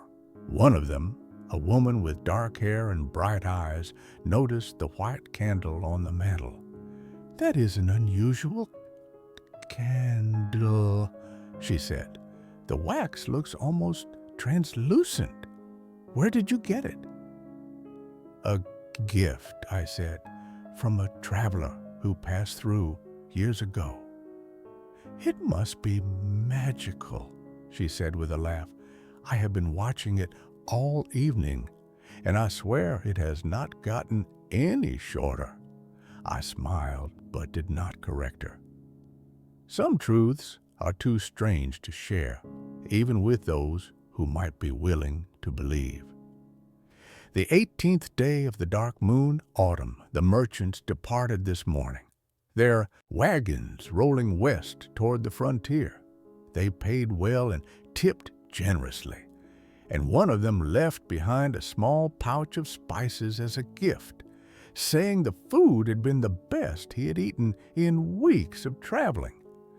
After they left, I found something on the floor beneath one of the tables, a coin, wedged between the flagstones, glinting in the morning light. My heart leaped, thinking it might be one of the old coins, but when I picked it up, I felt nothing. It was just an ordinary copper piece, dropped by one of the merchants and forgotten.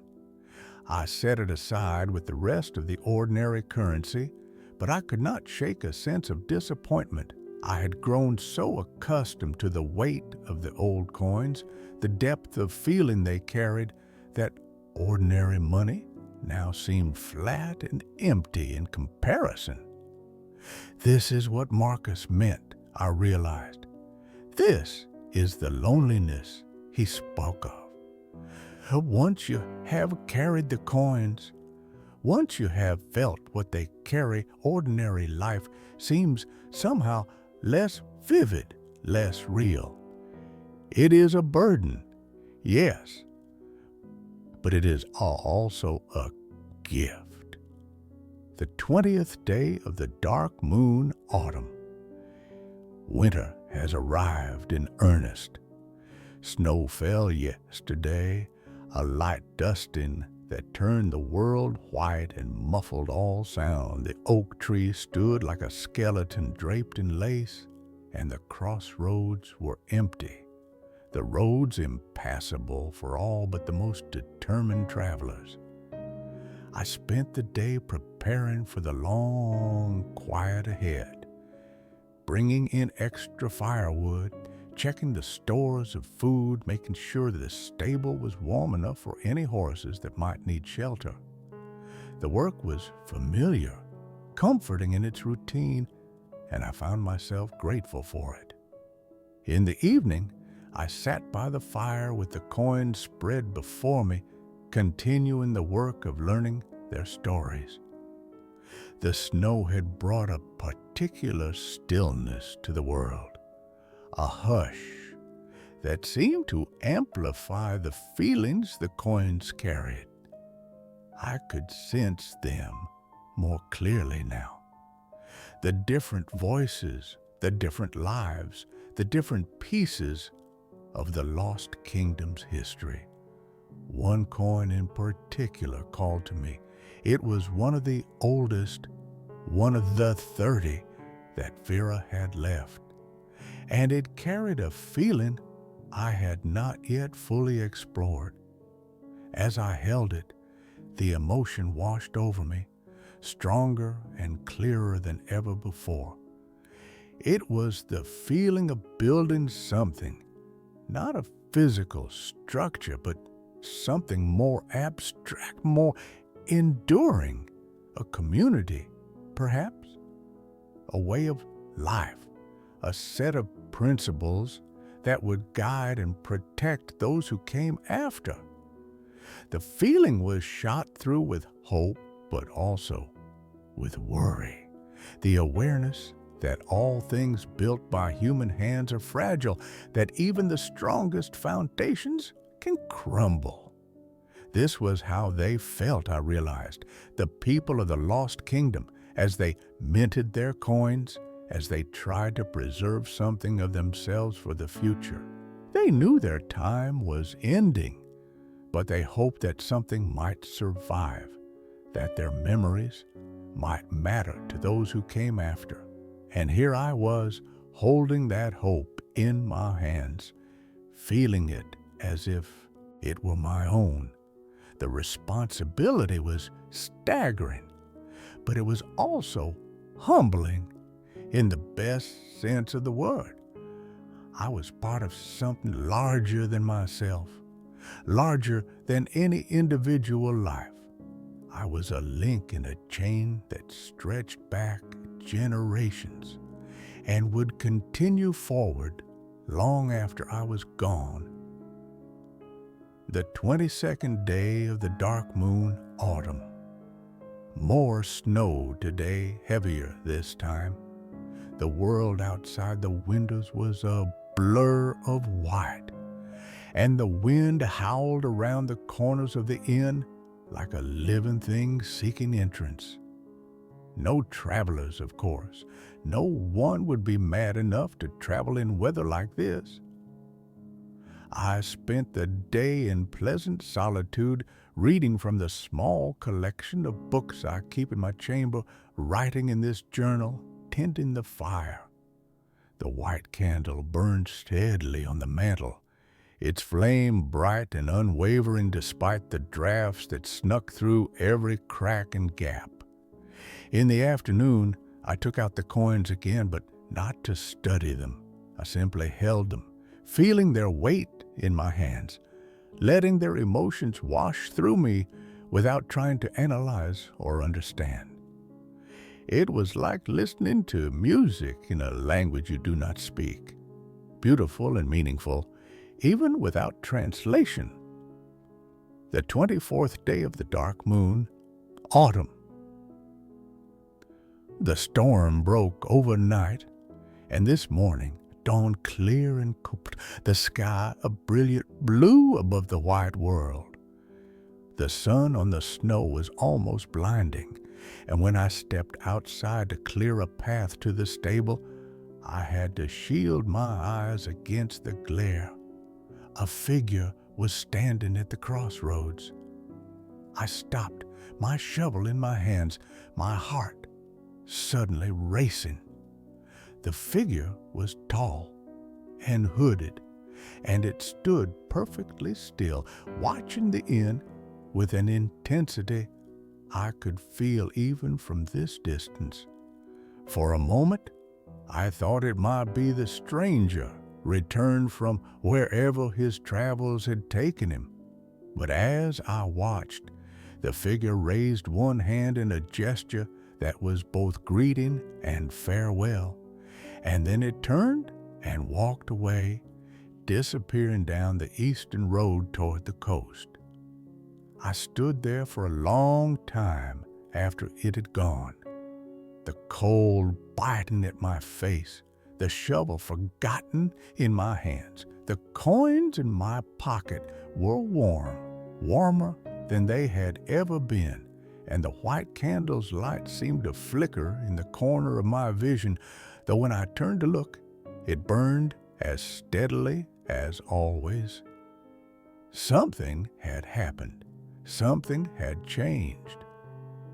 I did not know what, but I could feel it in my bones, in my blood, in the weight of borrowed memory I carried. The story was continuing. The work was ongoing, and I was part of it, whether I understood it or not. The 25th day of the dark moon, autumn. I found another coin this morning. It was sitting on my windowsill in my private chamber, placed there sometime in the night.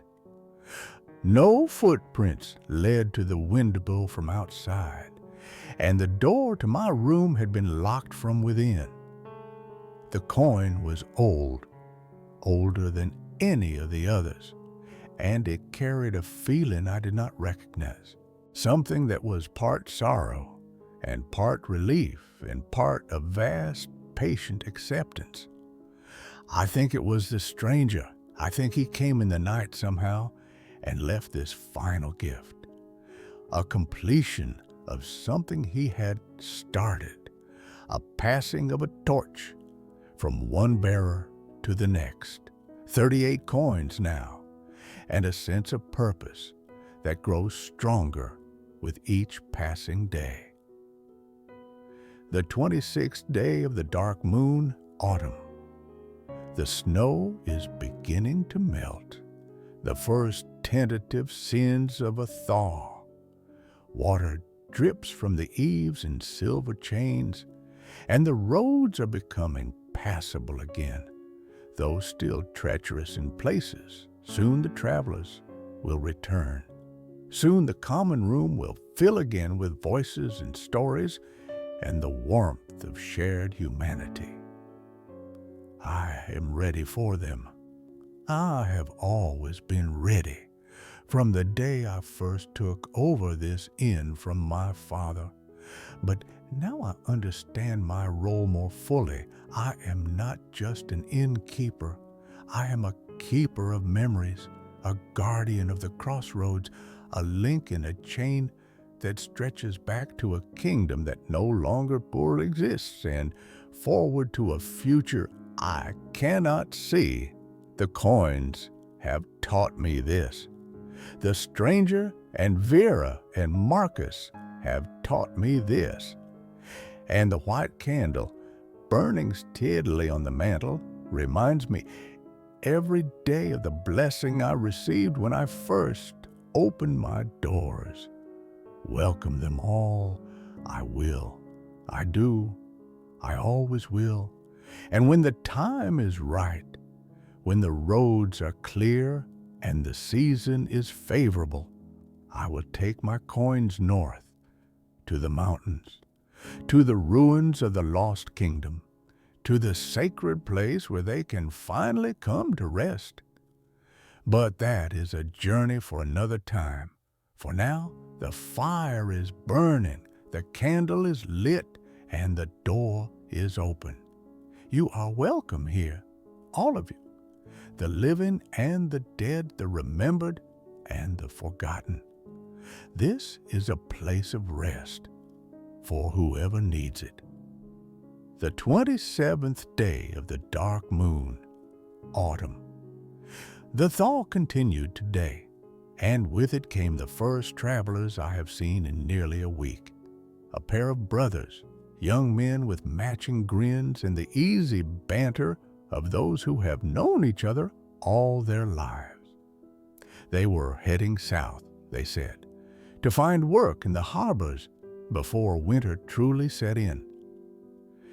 The fishing boats always need hands this time of year, the elder brother explained. Men willing to work in the cold, to haul nets when their fingers are numb and their breath freezes in the air.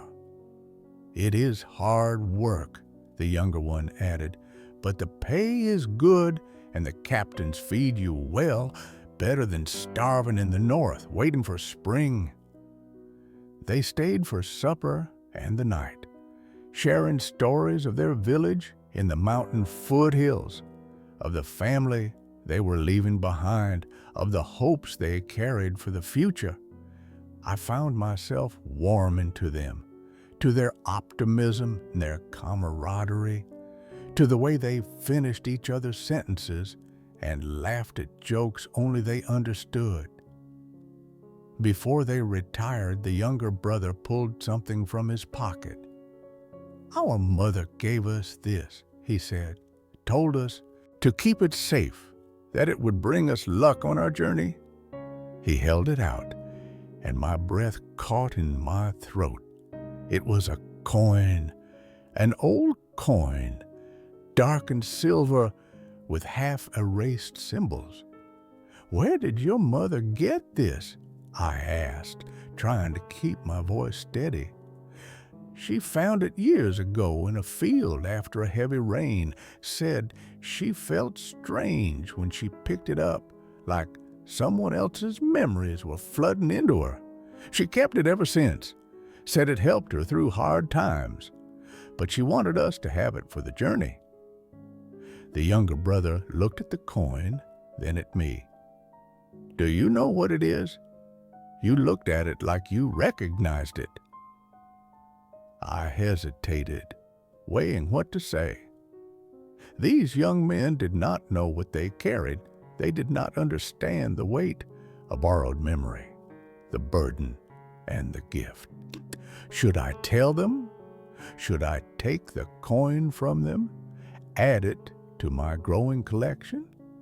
But as I watched them, as I saw the trust in their eyes and the bond between them, I knew I could not.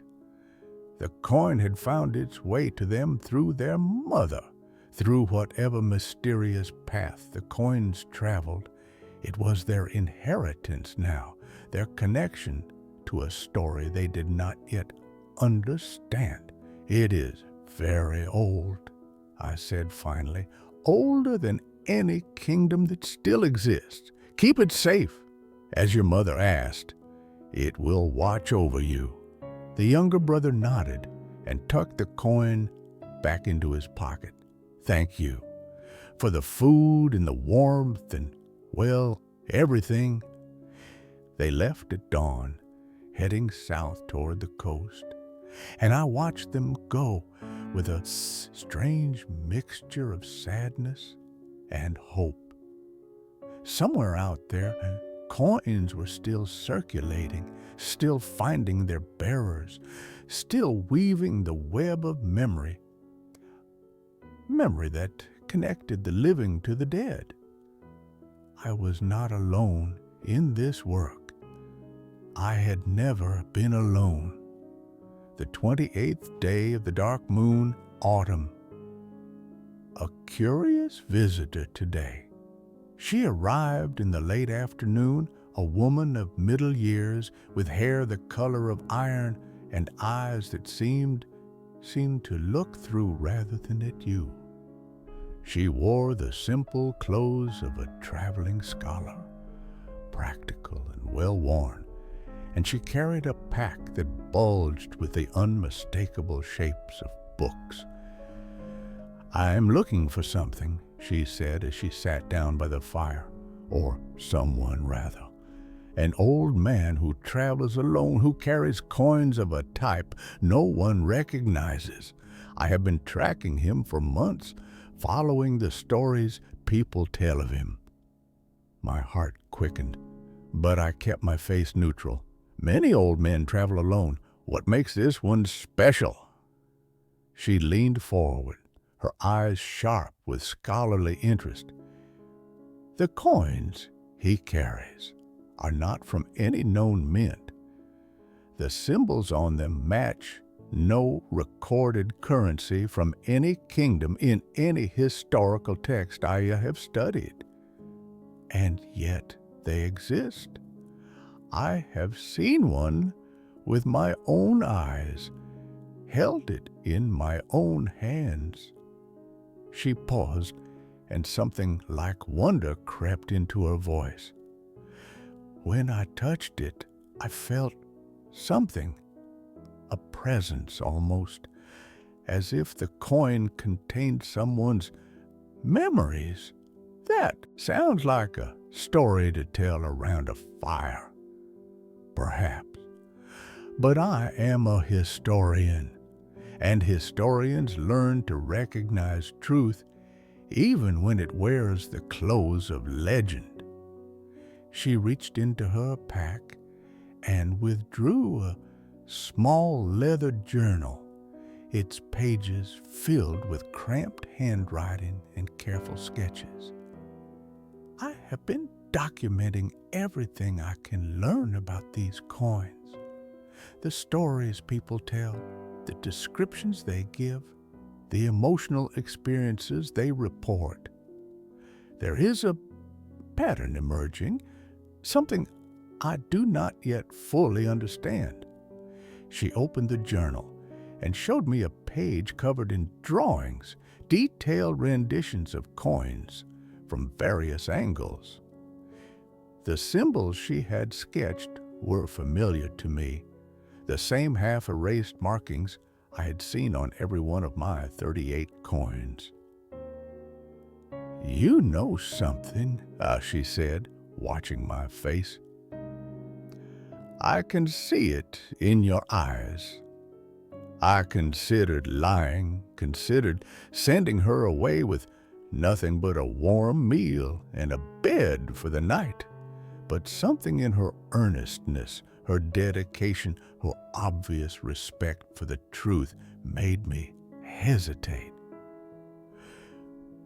"What would you do," I asked carefully, "if you found what you were looking for, if you learned the full history of these coins?" "Write about it, preserve it, make sure the knowledge survives for future generations." She met my gaze steadily. "I'm not interested in the coins for their monetary value or any supposed magical properties. I want to understand them. I want to document a piece of history that would otherwise be lost.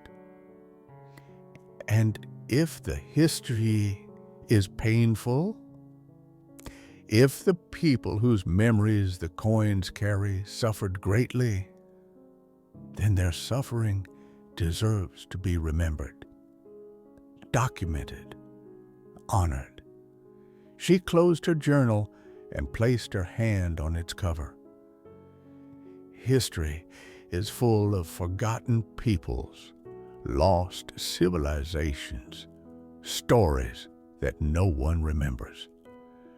I have dedicated my life to finding those stories, to giving voice to the voiceless. These coins, whatever they are, represent something important, something that should not be allowed to fade into oblivion."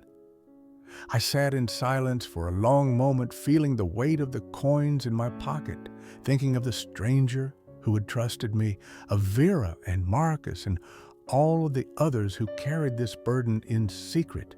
"I cannot tell you everything," I said finally. "There are others involved, others who must be protected. But I can tell you what I know, what I have experienced, and perhaps instead you will find the rest of the story for yourself." We talked long into the night, the historian and I. I told her about the coins, about the stranger who had given them to me, about the kingdom in the mountains that had minted them as a way of preserving its memory.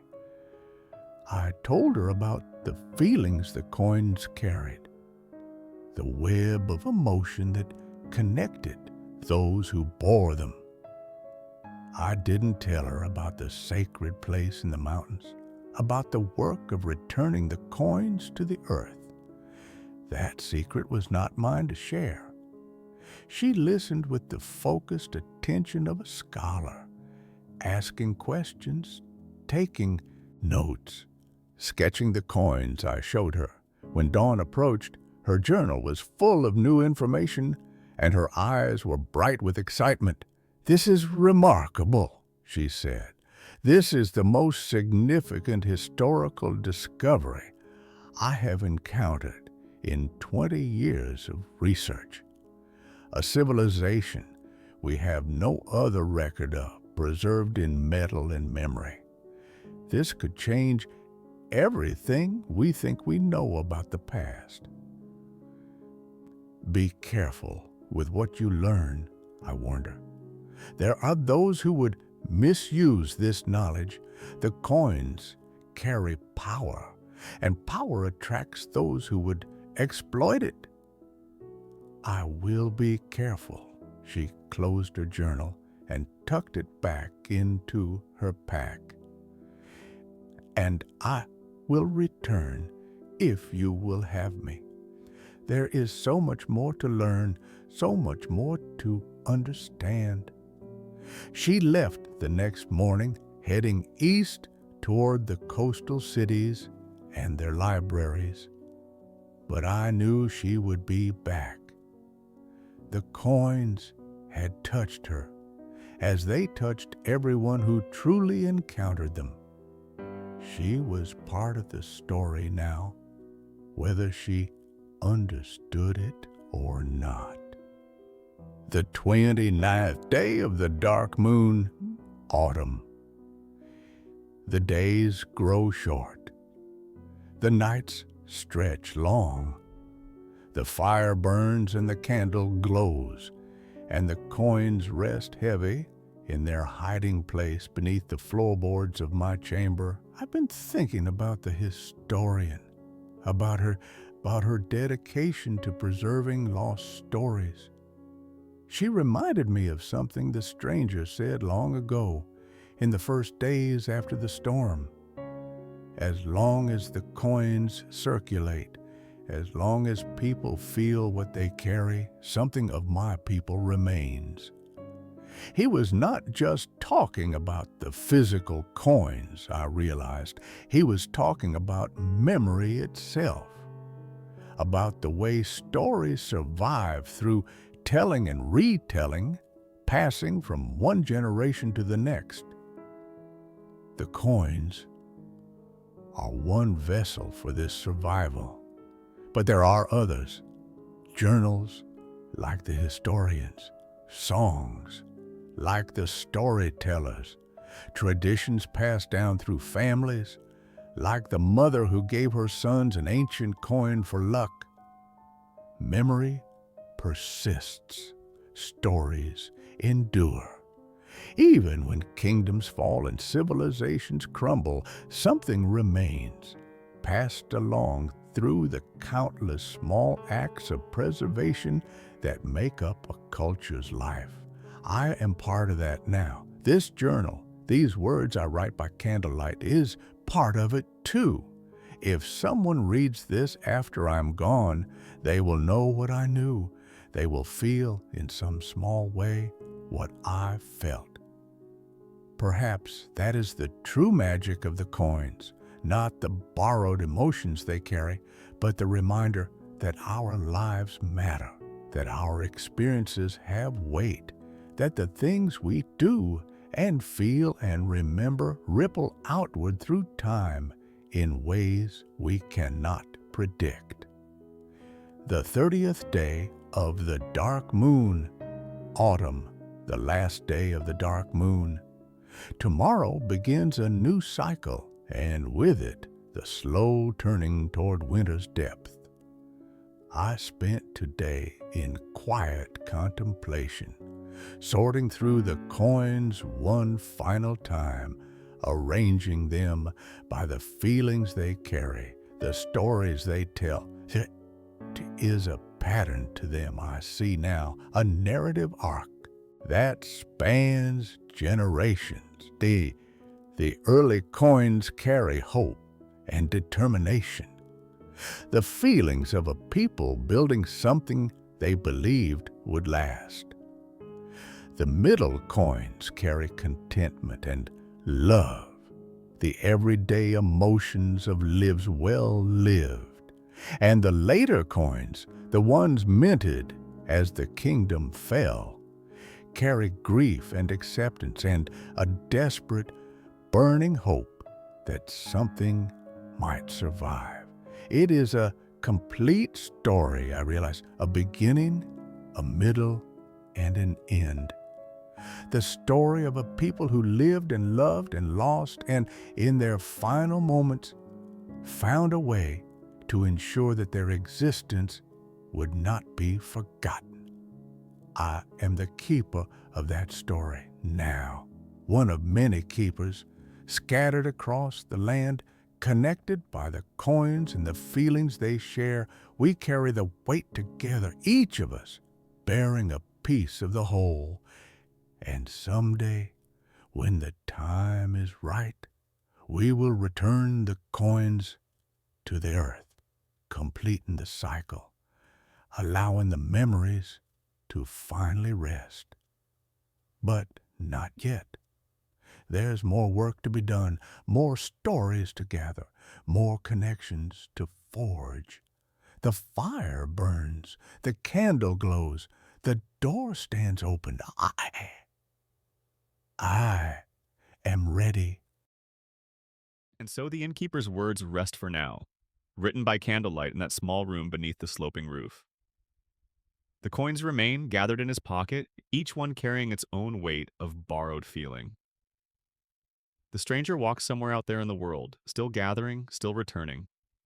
And the white candle burns on the mantle as it has since that first winter, a beacon in the darkness.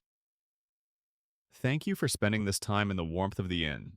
I hope you found the rest you needed, the quiet your heart was seeking. If this journey brought you comfort, consider subscribing to the Candlelit Journal so that you might return whenever the road grows long and the night grows cold. Until we meet again at the crossroads, may your sleep be deep and your dreams be gentle. Good night,